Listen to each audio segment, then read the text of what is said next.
Nous sommes mardi 1er août 2023. Mesdames et messieurs, bienvenue sur Une minute dans le monde. Après des appels à manifester liés à l'arrestation de l'opposant Ousmane Sonko vendredi, les autorités sénégalaises ont annoncé lundi la suspension de l'accès à Internet sur téléphone via les données mobiles. En raison de la diffusion de messages haineux et subversifs relayés sur les réseaux sociaux dans un contexte de menace de troubles à l'ordre public, l'Internet des données mobiles est suspendu temporairement sur certaines plages horaires à partir de lundi 31 juillet, a annoncé dans un communiqué le ministre des Télécommunications et de l'économie numérique.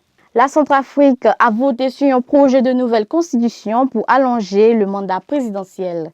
Les électeurs centrafricains se sont prononcés dimanche pour un référendum sur la réforme de la Constitution. Un test qui pourrait permettre au président Faustin Archange Touadéra de briguer un troisième mandat et de se représenter autant de fois qu'il le souhaite. Le vote s'est déroulé sans incident sécuritaire notable sur un vaste territoire où les groupes armés mènent des actions de guérilla. Les tensions n'en finissent plus de grandir entre Paris et les militaires nigériens qui ont renversé le président élu Mohamed Bazoum.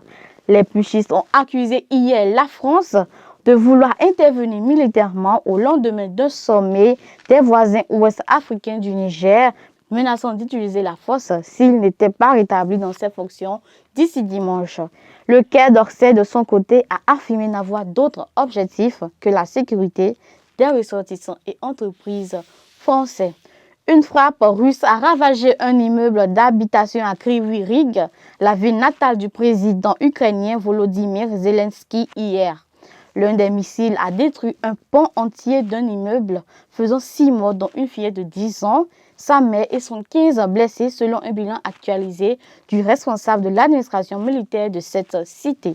Le Pakistan en deuil est sous le choc. Le bilan de l'attentat suicide commis dimanche lors d'un meeting politique dans le nord-ouest du pays et revendiqué par le groupe État islamique ne cesse de s'alourdir pour atteindre au moins 54 morts, dont de nombreux mineurs. Et pour finir, plusieurs manifestations récentes en Suède ou au Danemark impliquant des autodafés ou autres profanations du livre sacré musulman ont soulevé des tensions diplomatiques entre les deux pays scandinaves et plusieurs pays arabes. Le Danemark a annoncé dimanche sa volonté de limiter les manifestations, prévoyant de brûler des textes sacrés, évoquant des problèmes de sécurité à la suite de manifestations polémiques impliquant des profanations du Coran à Copenhague et Stockholm. Ce sera tout pour aujourd'hui. Merci de nous avoir suivis et bonne fête de l'indépendance à tous.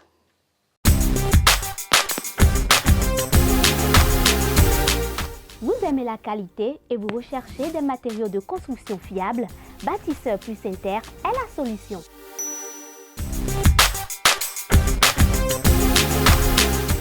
Bâtisseur Plus Inter importe tout ce dont vous avez besoin en carrelage, en luminaire, en sanitaire, en robinetterie, en ameublement et en plomberie.